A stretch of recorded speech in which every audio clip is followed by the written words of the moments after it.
So I welcome you all to the session named as a Startup Workshop.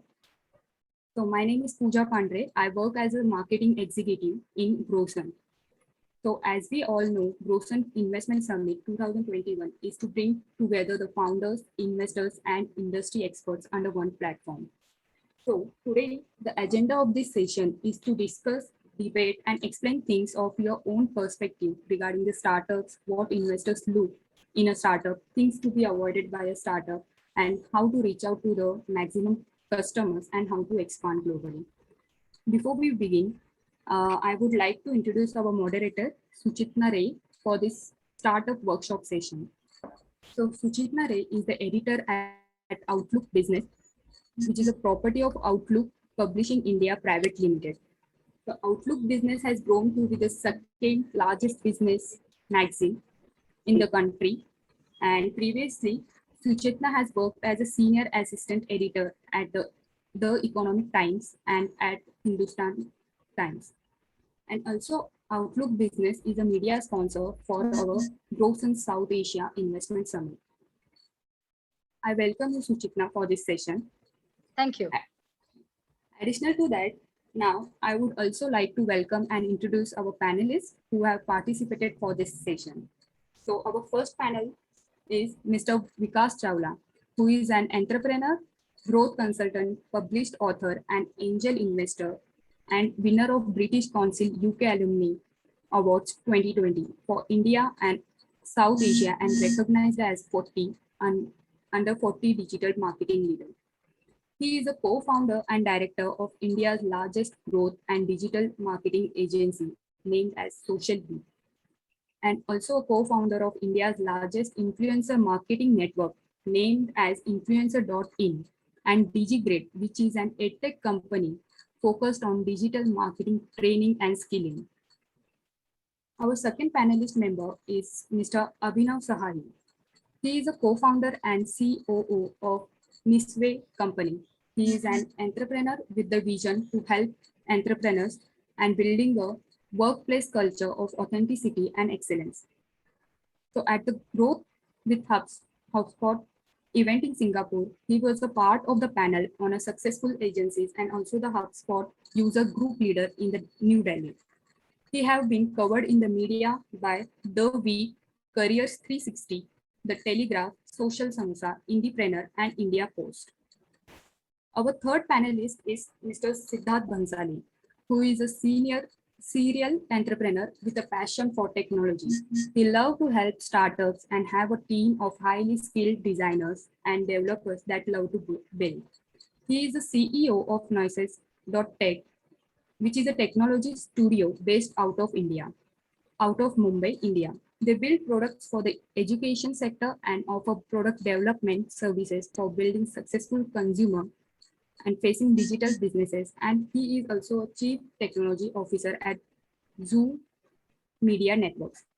So I welcome you all and thank you for joining to this session. Now, I would like to welcome our moderator Suchetana for this session, and I would like to hand over to her to moderate the session to proceed further. Thank you so much. I had actually prepared a long script where I thought I'll introduce myself and then I'll introduce all of you and also tell you guys to say something about yourself. But thank you so much to Growcent. She's done that very succinctly for all of us here. So let's, I think, jump into the workshop. We have a few things that we have lined up here, a few promises around the startup sector, the ecosystem that we will address today.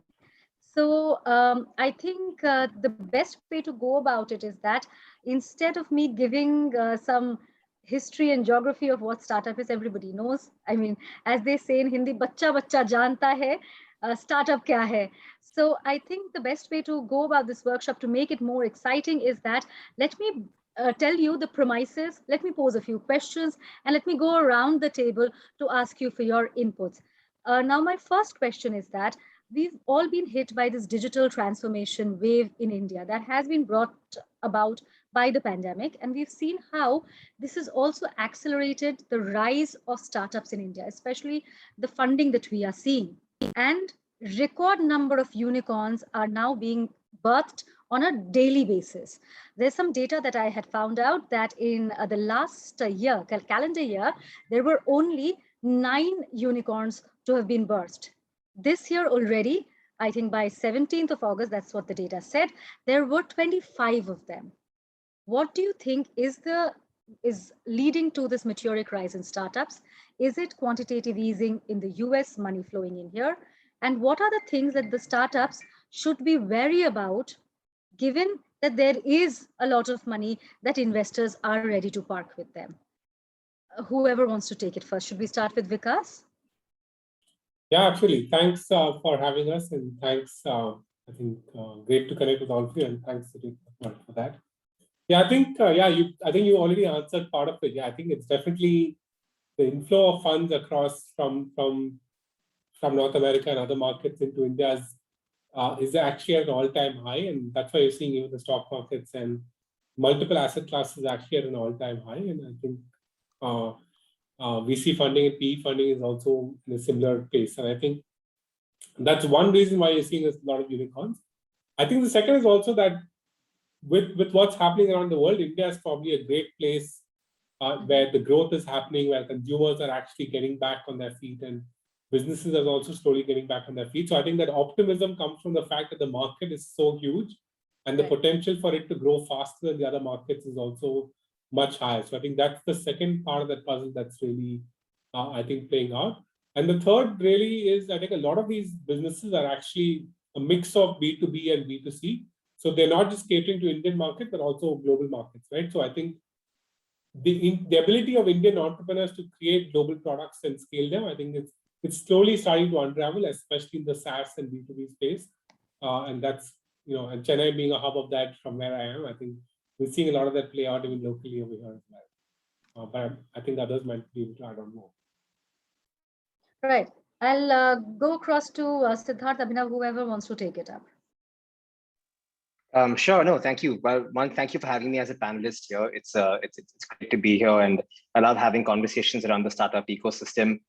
Great question, Suchetana, to start off with. I definitely think that the availability of capital is one huge advantage. There is a lot more capital available to put into venture study than there were even 5 years ago or even 10 years ago, right? I think the second part of it that I think is happening right now is, I like to say that I feel like India is building the office of the clouds. If you look at all the unicorns that are coming out right now, they're all very much in this SaaS space, right? They're not necessarily direct to consumer product companies or people selling, apparel or shoes or gas. Most of them actually selling productivity tools and platforms that are enabling value creation in organizations across the world. In Chennai, I think one of the entire startup ecosystem superheroes is Freshworks, and they've just filed for an IPO. And I think that sort of set that set this global stage for India born startups to say, hey, we can build great product, we can modernize the way companies work, and we might be born in India, but we're going to change the world. And I think that's a really exciting time. So I think everybody who's in this space right now, you've got all these network effects playing in, right? You've got the availability of capital, you've got the sudden push to digital transformation because of COVID, and you've now got a whole bunch of these companies that they didn't start 1 year ago. They started many years ago. They've been building product. Their relevance has become obvious today. Their value to the economy has become obvious. I think that's what's driving a lot of what we're seeing in terms of the unicorns being minted here. Right. Abhinav? Yeah, I just want to add, what you guys have already shared, that is definitely, what is driving the money. But Suchetana, just to add to your, I think a last bit of your question, I think startups also need to be wary of, taking in too much money. I was speaking to one of my friends who's recently got funded, and then he was, saying that one is that we were not looking for money at this time, but okay, it was coming, so we didn't say no. But the moment they raised their first round, there are so many investors now after their bag, please take money from, us also, and, just do a small round and things like that. And now they are really wary, if they take too much money, things can go wrong, right? People will come with, a number of expectations, and especially, even the first round, the money, as soon as that came in, their targets have been increased by 10x, like overnight, like literally overnight. The investor came in, okay, now that your money is in, now we're looking at a different number from what you pitched to us, right? So investors will come with that expectation, definitely, but founders have to be aware of, how much money are they taking in and what do they want to, actually do about it. Because once things start going wrong, the valuation starts going down, it is a really scary picture. So I think that is one thing that founders need to be wary of while taking in on this, money that is coming in. Yeah. I'll take a cue from what you're saying, and you basically, to also sum up what you're saying is, Spider-Man's motto in life: with great responsibility, with great power comes great responsibility. So with a lot of investor interest comes great responsibility. I'll go across the table again. My question is that when investors are putting in money, even if they're flush with money, which they are now, what is it that they look for in startups? Is it the pitch? Is it the founders? Or is it the idea? What is the clincher here? Whoever wants to take it first. Okay, so I'll just go. So I think one of the key things is, who are you investing in? I mean, ideas are great. Obviously, there has to be some, value proposition. There has to be some market opportunity. I think those are some basic things that obviously investors will check, right? But beyond that, we start looking at, what is the founder's metal really? What is in it for them, right? Are they there for the long run? Are they there to just make a quick short run and escape and exit? What is it in there for the founders? Even if you look at the Bansals of Flipkart fame, right? They stuck along for so long, right? They didn't just exit. The moment they got their money, their salaries didn't shoot up. Unlike their competitor Snapdeal. If you look at their salaries, the founder salary shot up like 10x, and all those things started happening. Right, and all of us know what happened to Snapdeal versus what happened to Flipkart, right? So I think one of the key things, investors do look at the founders. What is it? Why they are playing this game, and how long can they sustain? Right? What is their risk appetite? Are they willing to give it everything? Right? Those are the key things. Investors definitely look at it when putting in money. I'll go to Siddharth. This question actually reminds me of the time I had to raise money. So when I was, I'm 35 today, when I was around 24 years old, we started an edtech company way before we completely mistimed the market. Let's not get into that conversation. But when we were doing our first round, to raise money, and we had a successful first round, but there was this one investor that we had gone to who we didn't end up raising money from, who asked me a very interesting question, who basically said, I kind of get what you're doing, but I don't know if you're asking me for too much money or you're asking me for too little money. And that's why I can't invest in you. And I walked away from that meeting really confused. I'm 25 years old. I'm giving you a very frugal business plan. I'm telling you I want to control costs. I'm telling you that I'm focused on the bottom line. All the things business school teaches you, right? Build a profitable business, all of that. I think what investors, it's a combination of everything you said, but I think one of the things that really matters is they need to know that the entrepreneur has the vision to really make something huge, right? And whatever you define huge to be, right? The investors are not here to invest in a lifestyle business. They're not interested in helping you build a company that's going to pay you a comfortable salary. They're interested in helping you build something of immense value, because ultimately they have their investors they have to report to, right? I mean, keeping aside the goodwill that an investor would want to help the startup ecosystem, the brass tacks is that they want to put money where they're going to be able to see a return.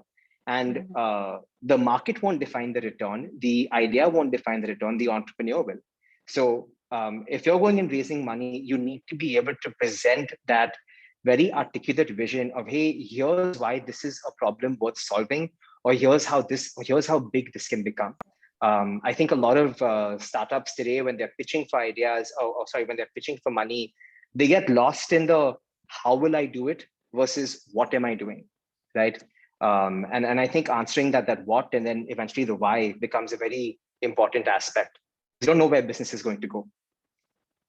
Okay, I'll come to Vikas. In one of my conversations with one of the famous venture capital firms here in India, the partner there told me that for them to invest in a startup which is yet to reach even a seed round is to see the company as a seed. If they think it's a seed which can grow into a plant, only then will he invest. I'm yet to find out what are the parameters for him to decide whether that seed will become a plant. Vikas, your thoughts? Yeah, I think, Abhinav and Siddharth pointed out rightly, and I mean, I do a bit of angel investing myself. I think depends also on what kind of firm you're raising the funds from, right? Is it an angel network? Is it a seed fund? Is it a VC fund? Is it a PE fund? Because once you reach a VC or a PE level, the kind of expectations, the kind of ROI, the kind of returns you're looking at is significantly different. So I think that's one parameter that determines it, because depending on at what scale you're raising those funds, the potential opportunity that exists in front of you will need to be determined. But definitely the entrepreneur and their ability to entrepreneurs' ability to make something happen, because so many things go wrong as you scale that organization and scale that startup, right? So their ability to be able to pivot, their ability to adapt, to make those tweaks and grow that team and inspire that team, and today inspire that team virtually and at scale. I think a lot of those things happen when the founder and the entrepreneur themselves are able to kind of figure that out. So I think typically that's the one big piece. And I think that if it is talking specifically at a seed level, I think a lot of it comes down to what are some of your initial customers saying? What's your initial retention rate? How many of them are coming back and looking at your products or services, right? How are you able to retain them? Are they able to use your products or services on an ongoing basis? And also, are you able to have the right team already in place? It may not be a very large team, but is it just you as a founder, or you also have a few team members that are actually part of your core team that are starting to kind of build this together? Because typically at a seed level, that starts to become slightly important to know that you have some base leadership that's going to build this out over the next few years. Yeah, I think those are the few parameters, but right, like they said, I think the entrepreneur and their ability is the first thing. That's the most important, actually. I'll go back to a thread that Siddharth was talking about, where Siddharth mentioned that, you have this investor has to have the feeling about the business, has to have a very positive feeling about the business model, and has to see the roadmap of it growing larger. Siddharth, for startups, many of them are attending today, they are really defined as businesses which has the scope of scaling up, but there are too many moving parts before they can even take the first leap towards it. In that sphere, how important is the business model, and how important is it to change and adapt that business model every time they speak to a prospective investor, take their feedback? Siddharth, I'll go to you. No, thanks. I think that's a great question. See, I think a business model is very important from the perspective of it is the vocabulary you can use as an investor. When you're running your own business, the way you understand growth and the way you understand that, hey, this is working, is different from the way an investor looks at it. The business model is the translator between how you are growing your business and how an investor is supposed to interpret it. So a business model is key to be able to articulate to somebody who's coming primarily from a capital perspective, here's why this business is investment worthy. But the business model is not going to be able to explain the scale potential or the pivot potential of your business. Only you as the entrepreneur is going to be able to do that. This is not school where someone's going to check your business model and say, hey, this column doesn't add up.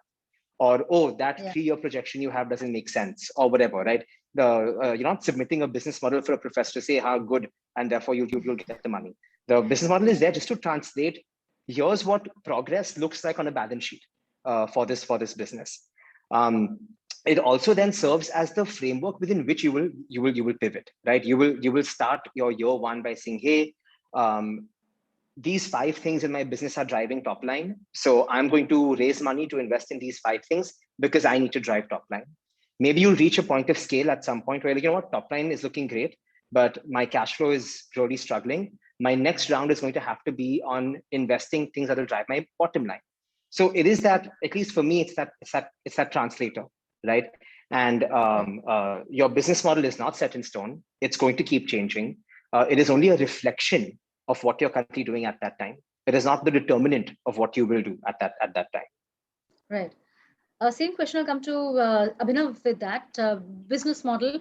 How agile should a startup be, and how flexible should they be in taking in incorporating investor feedback to keep pivoting it till they themselves understand that that is perhaps their best go-to-market model. See, I think as a startup, you have to be really agile. There are no second thoughts around it. The business is still so young that you don't know how you're going to grow tomorrow. Even not even next few months. You may not know tomorrow. Some new idea may come in, and you may say, "Oh, this can turn around the business," right? So at the basic, a startup has to be agile, right? But at the business model level, you have to keep iterating till you find revenue, and then till you find that scale that okay, this product can sell. If I were to just share a couple of examples, we've tried raising money 2 times. One was, I think, about 10 years back. Our startup was named one of the top 10 upcoming startups from India, in NASSCOM product enclave. We got a lot of publicity, and everything happened, right? All the media covered us, but we didn't have any revenue, zero, right? And so while a lot of investors reached out to us, they said, okay, show me the revenue, right? What is your business model? Right. How will you sustain this? And we had no revenue, and we had no clue about it. Honestly, I was also too young. I don't know all that mattered at that time. I was like, okay, we are famous, right? So we can raise money. It didn't work out, honestly. So I mean, business model is really critical to what all Siddharth has already shared. And so you have to adapt to hit, and so all these investors came in and they started giving us ideas. You can raise money by doing X, or get revenues by doing X, Y, Z. And we started trying out all those methods. We didn't know what will work out for us. At one point in time, we figured out that nobody is willing to pay us money. Okay, so that product eventually failed also. But we had to adapt like really quickly to figure out, what will help us sustain, and which will eventually convince the investors that, okay, yes, this business model can work. And so why should you invest with us, right? So yeah, I mean, there are no second So thoughts. how did We you have to just keep finally? trying. So how did you finally how did you finally zero in on a business model that you realize that this is good enough for the investors to invest in, and then you start pursuing investors? So yeah, so I mean, obviously, all these investors were coming up with ideas that who will be your target market, and so we started reaching out to different people, different sections of people. One investor came and said, you have to look at this as B2C companies who will do XYZ, which that problem they're going to solve. We started reaching out to them. We started showing them their product, and then yeah, this works. Yes, this is great. Okay, so how much will you pay for it? And then we started building those metrics. Similarly, another investor said this is useful for B2B companies in the HR space. So we started reaching out to HR, large corporates, and then started to after a demo and everything, we started, okay, what will be the price point? How much are we willing to pay for it? So we started reaching out to basically customers or prospective customers, eventually help us build the business model from there. Because if at the end of the day, if you're willing to pay me for for my service or for my product, I know that I can build a business model out from there, right? So we got all these ideas, and then eventually went to all prospective customers to be able to build a model. Yeah. I'll go to It was a very good Vikas. exercise, although we never were Of able to course. raise money. Yeah. Of course, because there's a very important thing that Abhinav is saying. He mentions that how he was young and therefore a lack of experience was a huge thing. So, because from looking at it from the perspective of investors, what should their outlook be? Is it, and then Siddharth said it's not a school where it's not their work really to also hone the business model. But does the responsibility somewhere lie also with the investors if they see bright young people coming up with an idea, but maybe the business model doesn't work and they could, incubate them in some way or maybe help them hold hands? Yeah, I think you look at it fundamentally, startup is the entrepreneur's baby, right? Yes, Right. you could have others to help out. You could have family, friends, investors to kind of support, but the onus still lies on the entrepreneur to make it happen. That's why, if you ask me personally, someone who's just graduated from college and has a great idea, I actually recommend to them, please go work somewhere. Work even for a year, even if it's 12 months, it's fine. But just go get out there, get a real world experience, then say, yes, I have an idea, right? Because sitting in your dorm room and saying I have a great idea, I mean, yes, you could have, I'm not saying there may not be bright people that haven't started out after college, but most successful entrepreneurs that we at least see in our circles are people who have at least worked a little bit, have some experience, have done something, may not have been working large company, but they've done something, they've hustled around, they've done some things before they started up. I think that's definitely key. But your original question, yes, the investors have a vested interest in saying, I want to make this successful, right? So definitely there is some bit of guidance, some bit of mentorship.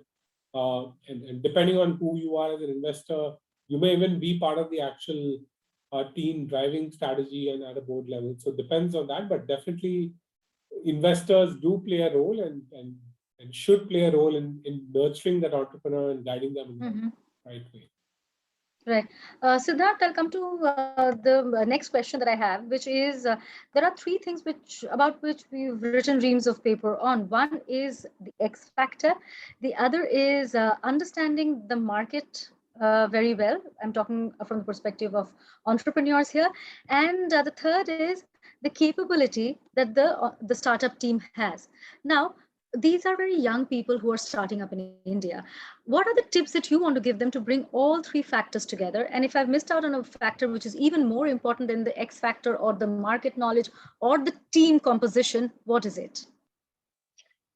Okay, that's a good question. I think what I'd like to start off by saying is that, and I think this is a uniquely Indian thing. We're sort of brought up with this idea that we should know how to do everything. काम करना है तो पहले अपने आप करो, उसके बाद में दूसरों को बोलो करने के लिए, right? And that makes for terrible managers, right? Because that means you're not going to delegate, you're not going to be able to put things out there. So I feel like startups who focus too much on the capability component are going to get lost in just building capability and lose sight of why are you really doing this, right? You're not doing this because you can write 1 million lines of code. You're doing this because you can write code that does something. So I think it's about having a healthy distance away from hardcore ops and being able to step back and say, hey, I know what my strengths are. I am the entrepreneur. I know where I want to go. I will fill in the gaps that I need to, right? And I feel like when people raise money with that mentality, it becomes very clear to the investor also that, okay, this is someone who really knows where they want to go and they will get there at any cost. That's what an entrepreneur is, actually. I mean, there are certain definitions where they say an entrepreneur is someone who is able to get something done with complete disregard for the resources they have available to them, right? And I think that's the combination of the X factor plus that capability part. And finally, I fully agree to what Vikas was saying as well. If you look at a majority of the successful entrepreneurs and companies out there, not all of them are college grads, right? I mean, we just read about the guys who are really young, but the majority of them, if you look at even the median of them, they're all in their 40s. They're in the second innings of their career, if I may call it that. So I definitely think that there is no excuse for the experience that you will introduce into a new company. If you've worked in a space for a long amount of time, you've obviously been able to create or get some kind of market insight that others don't have. That's your X factor. So yeah, I definitely think it's how are you using your experiences to deliver or change or do whatever you want to? How effective are you going to be to fill in the gaps, that operational capability? Because are you saying just because you don't know how to program in Python, you're not going to run your business? Obviously not. Are you going to be able to hire someone who can? That's the key, right?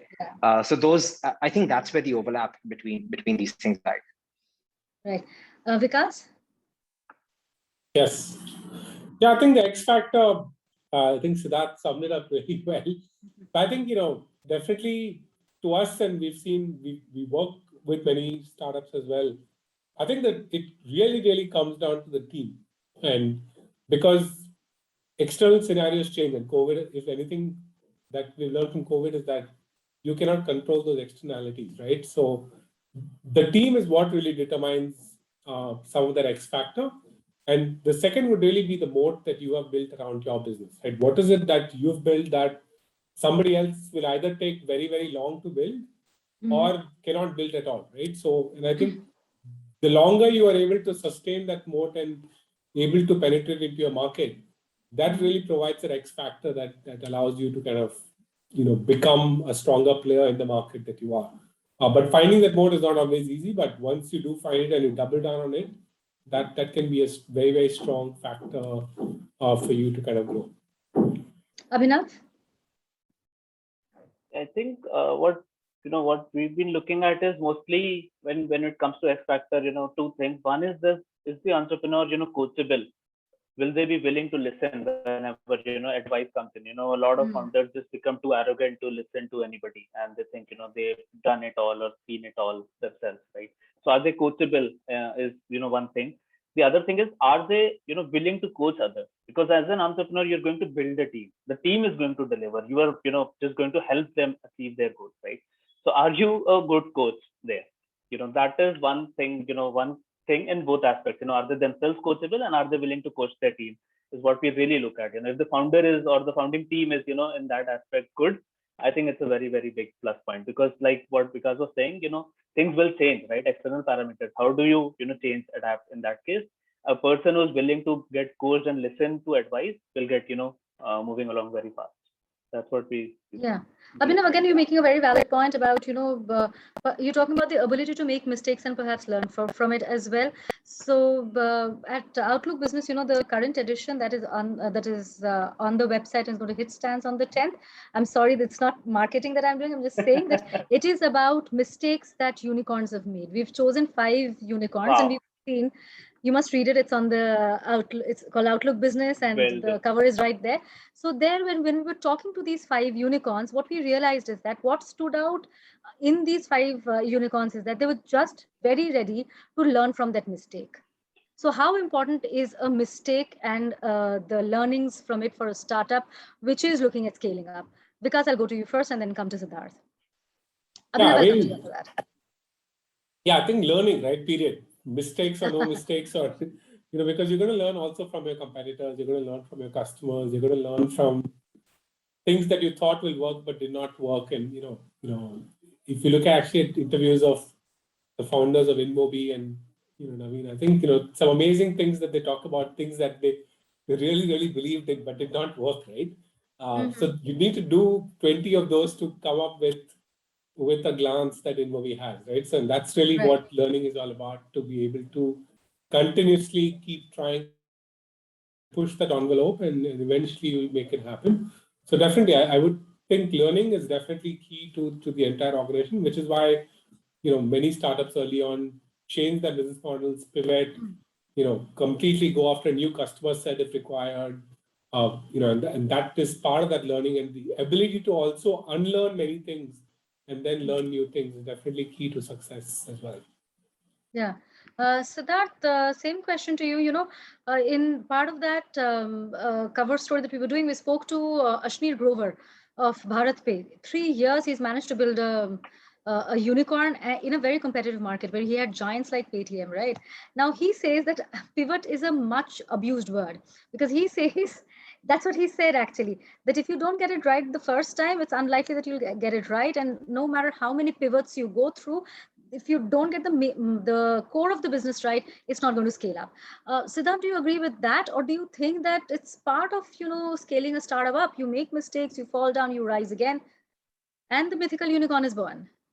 I think I definitely am on the latter side of that argument, right? I don't think you can expect anyone to be able to. I think you can expect very few people to be able to get it right on that first year. I don't think if you talk to any of the most successful people, Elon Musk and Jeff Bezos included, and if you look at them, hey, did this work out the way you expected it to work out?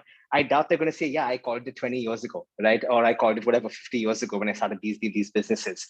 Although I think what there is some truth to that, to his perspective, which is we should understand what a pivot is, right? Shutting a business and starting a new business is not a pivot. It's shutting a business and starting a new business. Changing the way you're approaching the business, modifying, if you're talking to the same customer group, if you're talking to the same audience, and you're just selling something else, yes, that's a pivot. So I think that a pivot, I wouldn't say it's a much abused word. I think it's a much misunderstood word. And people very often will try and hide a failure as a pivot. I think a failure is not something we should be ashamed of. I don't think you can have success without failure. The only way see, you're a startup because you're trying to do something different. It's a science experiment, right? You have to be able to eliminate a few things before saying, yes, this is the one that's going to work. So for me, failure is part and parcel of the journey, right? If you did something and you failed, you had a bad quarter, you can't beat yourself up. You just, okay, wow, great. One thing I can now check off. My universe has become smaller. I can now approach it with some more focus. right? So I think failure is a good thing. Controlled failure is a good thing. Good thing. Yeah. Abhinav. Yeah, I mean, I am personally a huge believer of failure. I started this initiative a few years back. It's called Good to Fail. That also failed itself. Okay, I was trying, I was trying to do what your cover your edition is doing this month, right? I was talking to founders who had seen failure and were willing to talk about it. Now, I think what where you got it right is you spoke to founders who have now become unicorns. Right. I was trying to talk to founders who had just failed and shut shop. So they were too hesitant and too ashamed of themselves to even talk about it. Out of the 10 founders I reached out to, only one agreed to speak, right? Okay. And I saw there is so much hesitance, and I mean, people don't just want to talk about it at all, right? And we have to talk about it. We have to talk about it as a society, Right. as a country, that it is okay to fail. What is not okay is to not try, right? So unless that stigma is broken, people have to talk about failure. People have to say, yes, I tried 100 things, and like that said, only one of them or two of them may work, and it will definitely not be the first one, right? So, but it's okay, right? So we have to talk about it. So I'm thankful to you. You brought that topic up, and you're doing a story and all of that. I'll definitely buy that. So yeah, thanks for that. Pleasure. Now, India is also a country where we've seen the death of a number of unicorns also, right? Shop Clues was such a promising example of an unicorn. Look how it died. There was Snapdeal. There's so many others. Now, so therefore, what are the biggest challenges facing a unicorn, facing a startup as they scale up? Whoever wants to take it. Vikas? Yeah, I think, I start with what you said. I think, unicorn doesn't mean you're making money and will survive the future, right? Yeah. So, and in fact, most of the unicorns don't make money, which is the irony of the VC investing world, right? So I think, the way to look at it is the VC money gives you a bigger runway to build a business that's profitable, but that's not an option. Building a business which is profitable is one of the reasons why you exist in the world. So in that sense, I think many of these unicorns, at least from the outside, it looks like they thought there's an endless runway to keep building a business without reaching profitability. But somewhere, there are other players that are able to kind of overcome and overshoot you and grow faster than you. And I think, that's one of the reasons why that really happens. Second is, at some point, businesses need to realize what is the direction to move into that profitability, right? And even at a unit level, if you can start getting that, I think that's a sign to be able to move towards that. Because unless you're able to make that happen in 3, 4, 5, 6, 7 years, you cannot keep getting VC money all through your life. There are very, very, very few businesses that will keep getting funded unless they start seeing some revenue and some return for the investors. But from the investor's perspective, actually, the ROI happens when the business is sold, not necessarily when the business makes money, right? So there is a bit of a double-edged sword when you're getting into that VC community, where the end goal is not for you to make money and to make everyone around you grow their wealth. It's actually for the VC and the PE fund to make money, not anyone else in the ecosystem. At least that's my personal view, which is why a lot of the businesses that have been around for 7, 8, 10 years and still don't make money, I frankly question where the future of many of those businesses lie. Absolutely. Siddharth, I'll come to you with the same question. What are the biggest challenges that startups should be wary of as they look at scaling up? So I think I'll pick up from where Vikas said, right? I mean, when you look at a startup that has failed and you think about, the reason for failure, and a lot of people say, they failed to raise funding or they ran out of cash. I think that's the symptom. I don't think that's the actual cause, right? I think that's what led to the failure, but a whole bunch of other things would have gone wrong for you to get into a point where you're losing money, you're bleeding money, you're not able to raise money, all of that. So I think what a startup needs to look at is just making sure that the core assumptions that they've made about their business, are they still held true, right? Because like Vikas said, a lot of businesses will not be able to prove the revenue story until much later, right? So what stories can they prove? Can they prove the user acquisition story? Can they prove the user engagement story? Can they prove the whatever other narrative they are building that business on, right? So I think it's very important to not get distracted by the glamorous fundraising rounds and the glamorous PR coverage that one gets, and the 30 under 30s and 40 under 40s and the 50 under 50s and whatever these lists there are. I think it's very much, you have to be realistic and say, hey, regardless of what the world is saying, I know my business will work because of these assumptions. And the minute I start seeing these assumptions not being validated by my day-to-day operations, that is your big red flag. That's your canary, in the mine, and you've got to start making some changes at that point. There are a lot of startups who, even when they know that the fundamental aspects of their business are not actually panning out the way they want to, they're able to raise funds, and they think, oh, if it's not broken, why fix it? Yeah, maybe this assumption isn't working out, but investors still believe my story. Ultimately, it's going to catch up. Right. Abhinav, you want to come in here? I think they have already shared everything. I just want to share something because we're talking here, Suchetana. I think you'll have to take some part of the blame here. The media is always talking about, unicorns and all of these things, but nobody's talking about profitability. Even Flipkart is not profitable today. We are. During the Zomato listing, we were only talking about profitability, I thought. Right. Yeah, so I could say, now the media is changing and started to talk about that most important metric for a business to survive, right? Anything has to be sustainable. And for a business, profit is the only thing that is sustainable, right? You can't keep raising endless amount of rounds, it is not sustainable, right? So businesses have to be sustainable, and for that, they have to start looking at profitability. And that is what the biggest challenge you think that faces startups while scaling up, that they have to walk over to the side which is green, which is profitable, and not remain in the red? Yeah, so I mean, what Vikas and Siddharth said, right? So Vikas said for the investors, it is about the exit, right? They're not taking care about, they don't care about your profitability or sustainability. They want an exit. And for that, if you look at Flipkart founders, they will say, yeah, we got a good exit, we are happy, right? Whether the business is sustainable or not, it is still not, right? After 15 years. Yeah, it ain't. Right? So then how are you going to change that equation? You have to talk to these founders and talk to them about this, investors also about this. Now, then you will have to take that call, right? What am I focusing on? Am I just making my investor happy, or am I going to build a sustainable company that is going to run beyond the investors, beyond the founder, whatever, right? So I think those conversations have to happen. I think with Zomato, yes, you're right. The conversation has started. I think we need to talk about it a lot more in the media. I'll take it from where you are leaving off, Abhinav. It's a very important conversation we actually should have, especially India, the land of such glamorous and big startups like Flipkart. Walmart showed interest, acquired it. Then you have Zomato, which went for this very high-profile listing. It's going to be, and it's being followed up with a plethora of other listings of the tech-driven startups, right? How important is profitability? I mean, how do you think? I mean, can you sustain if you, let's look at it at the basic level, right? You get a salary, right? At the end of the day, if your expenses are more than your salary, how long can you sustain? Right? How long can I sustain personally? Right? If my expenses are always rising, unless there is a sugar daddy sitting who's funding me always, I cannot sustain, right? So look at it that way. Of course. It's essential, right? Essential. You can't escape it. There is no way you can say how important it is. I think it is the number one priority. At some point, Okay, let me rephrase that. At what point in your journey as an entrepreneur should you then start really obsessing about profitability, where you focus all your resources in making your business profitable? Abhinav, I'll come to you. I'll go to Vikas first on this.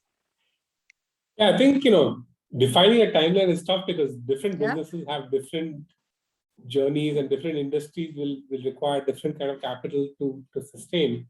But in my view, I mean, 4 to 6 years is a good time frame to have figured out some bit of profitability. And by then, if you don't have a product market fit where you can make money, then you need to maybe relook at the business that you're in, right? Because by then you would have enough experiences, enough learnings, enough customers, and enough sort of cycles that you would have seen over the 3-4 years to be able to figure out whether it works or not.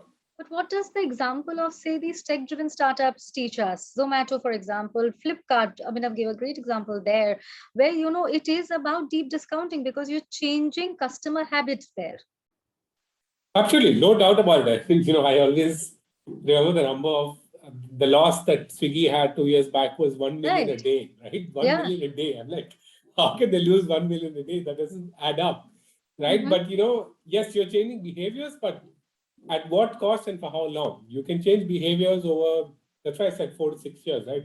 If you're changing behavior after 5 years and you're still not making money, then that's the behavior that you've changed. You're not going to be able to drastically change that beyond a certain point, right? Because even subscription businesses today are still trying to figure out how to make money, because there's only a point to which you can change that behavior. People still want to walk into the neighborhood store and buy stuff. That's what it is. You know, even after COVID, still people want to walk into the neighborhood store. Are you going to be able to change that? Not necessarily. Even in developed markets, you know, online is only about 25%, 20-25% of the overall retail. So yes, COVID has probably pivoted it a bit more, but 60-70% is still going to remain offline. That's how much you're going to be able to change. So I think that fallacy of saying I'll endlessly 15 years I'll be around but not make any money, I think that to me that's a big question mark on the business, the entrepreneur, and the investor, because not sure where it's headed. Siddharth? Well, the funny version of this answer is that you should think about profitability after you exit, which is what you'll see. No, but on a more serious note, I think so when you think about profitability, there's two levels to it, right? You've got your operating profit, and then you've got your you've got your net profit. I think that all startups really need to figure out how do I make my unit economics make sense as early into my timeline as possible, right? How do I make sure that at a unit level, forget my fixed expenses, forget the other things, and how can I make sure that at a transaction level I'm making money, right? Ultimately, profitability is a strategic call. It is up to the entrepreneur, it's up to the board to say, hey, we're going to declare profit this year or not, or we're going to take whatever money we've made and we're going to use it for acquisition, use it for brand, use it for this, use it for that. There is a risk that people run of thinking too short term by thinking too early about profitability, right? You might slip into the lifestyle business that we spoke about a bit earlier, and you might just end up pissing off your investor saying, hey, I haven't invested in money, this money into you just so that you can make, a couple of X whatever unit in that scale makes sense. I've invested for a lot more. So it's a strategic call. You definitely need to be keeping your eye on operating profit, net profit.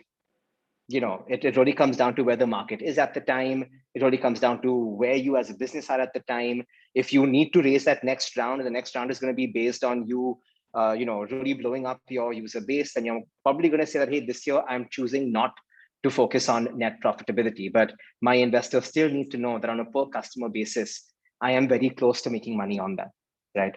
I think that's also kind of what the narrative Zomato use, that, hey, we're almost there in terms of we're almost there in terms of making money on a per order basis. And I found that very interesting, that entire analysis. Yeah. Abhinav? Yeah, I mean, see, there's no fixed answer in terms of when should you start looking. I think if I were, if I were leading Swiggy, I would say, okay, I'm burning 1 million a day, right? At that moment, just taking that example, right? How long will this money sustain me? And then from then, can I plan it? Okay, if let's say that I am not able to raise the next round, can I instead focus on profitability towards leading to that day, right? If I'm burning 1 million a day, right? And I can put at least some, number that, okay, 5 and maybe in 18 months, maybe in 24 months, right? When can I stop this and be able to raise that, okay, now I'm able to sustain. And eventually, if the numbers, if at a unit level, if I'm making money, then more investors are used to, are definitely going to come to you, because when they see that, okay, you have built a sustainable business, then I want to put more money into you, because now I know it will survive, right? So I think the game is for the founders, like Siddharth said, right? They have to decide when and for how long are they going to do it, right? I remember now, the moment our second product became successful, we had so many investors reaching out to us. Okay, hey, now we see, now we want to put money into it. Thanks, but now we don't need the money, right? That's what we did. But such is life. Such is life. We spoke about two things. One is all of you mentioned briefly about exits. So I'll come to that first. An oft-made criticism of the Indian startup ecosystem, especially the one that we've seen blossom in the last 10 years, is that even Infosys in 1981 was a startup, right? But it started up, it scaled up to become an institution. The criticism here is that what we are seeing as startups now, what started at the turn of this century is really tech-driven companies, and it is also for entrepreneurs and investors. They will only choose the right moment to exit. The urge to build institution is perhaps missing. How do you respond to this criticism? I'll go to Siddharth first. Do you think it's a fair criticism to make? No, I think it's a very fair criticism to make. I don't think I don't think the number of people who are building multi-generational businesses today are even maybe 5 or 10% close to where they were in our parents' generation or the generation before that. I don't know if that is a bad thing necessarily. I think when you look at where the world was 20, 50, 60, 100 years ago,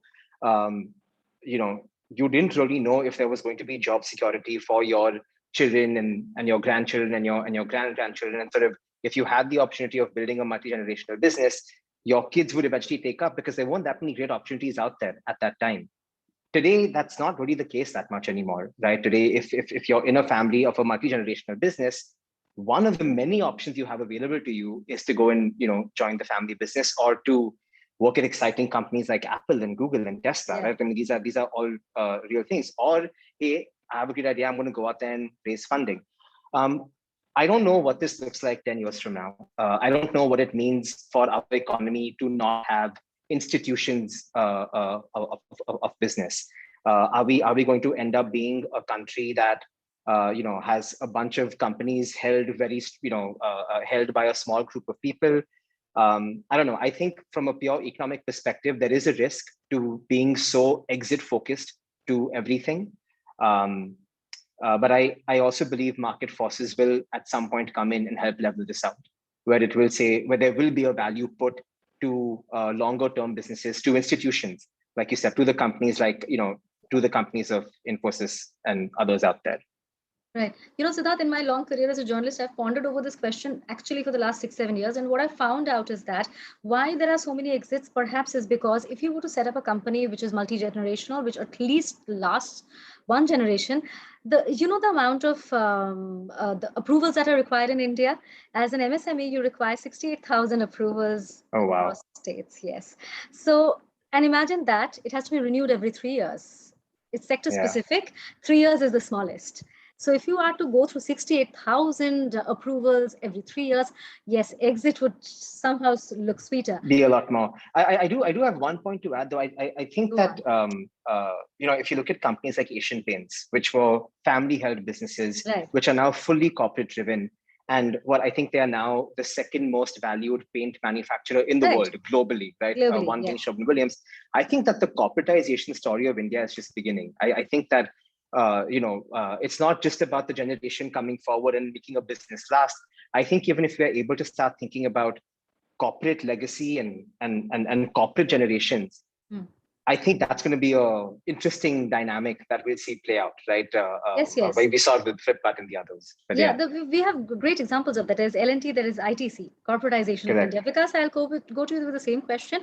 My original question was that, do you take this criticism, do you think this criticism is fair, that the startup ecosystem in India, especially the one we've seen grow over the last 1 decade, is actually exit-oriented and not at institution creation? Yeah, I mean, definitely, why? I buy that argument, Suchetana. I think, because a lot of them, it depends on what your goals are and what are you investing for, right? So a lot of it, like you rightly said, is more short-term gains and looking at exits. And it's also partly to do with what do they want to invest in? Because if you look at the institutions around, I think many of those institutions, at least back in the day, many of them are manufacturing oriented, right? So you were actually building something physically and then scaling it from there. So then obviously, there's a higher chance of you building an institution because you also have a physical space where the institution is being built and you build the community around that space and all of that, right? So a lot of that plays out in manufacturing startups. But with a lot of the knowledge economy startups that are coming up, I think a lot of that is disintegrated, and the gains and what they're looking for is definitely very, very different. So the interests and the incentives are not long-term as much as you would like it to be.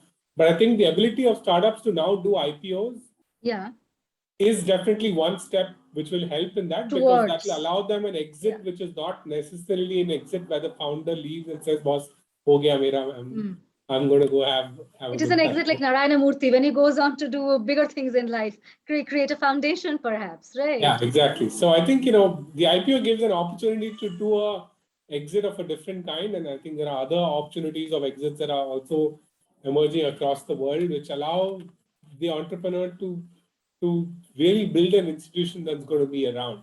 And I think that's something we need to watch out for. But that criticism is not unfair. I would think, institutions are not being built as much as they should be. And maybe especially the larger VC funds and the PE funds need to look at how they can make that happen. Abhinav? Yeah, I mean, no doubt that statement sounds true. Nobody is reading Built to Last or the Infinite Game anymore, right? I mean, Infinite Game is still new, but if you go and read Built to Last, right, it's been existent so many years, but how many founders read it? I doubt. The only founders I have known personally who have read it are, bootstrap founders who don't even know what an exit means. They know that they are there to build this business forever. Right? On that with you, we are bootstrap. Yeah. Oh, nice. Yeah. So, right. So, I mean, what as childhood, what do we see? What do we want to become? What do we see as heroes, right? If I want to play cricket, I will see, okay, Sachin Tendulkar. I grew up, watching Sachin. I want to be Sachin, right? So if as an entrepreneur or as a person who wants to run some startups, I will only be looking at, okay, what is it that people do? Okay, people get acquired by a Google or Facebook, right? Eventually. So, okay, then that's the story too. That is what I'm learning as a, I should say child, that, okay, this is what a successful startup or entrepreneur means, right? So I'm chasing that dream.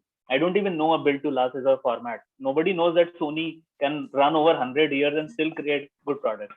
Right? So I don't know. I mean, the story we all believe in, is that what it is? Definitely. We've completely run out of time. And as Abhinav said, it's a story we would love to believe in, in an economy which has been completely ravaged by the pandemic. And I'm not specifically talking about just the Indian economy, the world over. Unicorns, they are the mythical animals which actually raise our hopes. They are actually job creators. And in a country where every macroeconomic data that comes our way only spreads despondence, right? Perhaps the startup ecosystem, as they're called, the sunshine sector of India, perhaps holds a bright future for us, and is what is going to be a harbinger of hope. It's just that, again, we hope that they build institutions and it's not just exit focused, maybe, and we'll have another round of Infosys being built in India. On that thought, it is a thank you and a goodbye from me. Thank you so much, Siddharth, Vikas, Abhinav, for taking your time out. It was great chatting up with all of you. Thank you so much. Likewise. Thank you so much. Thank you. Thank you, everyone. Thank you, everyone. Great. Yeah, it was really nice session. I wanted to, keep it longer, but due to some time, we may connect, later on. So yes, we'll chat for another 5 hours next time. Yeah. Thank you. Thank you so much. All right. Thank you, guys. Bye-bye. Bye. Bye. See you. Thank you, everyone. Bye-bye.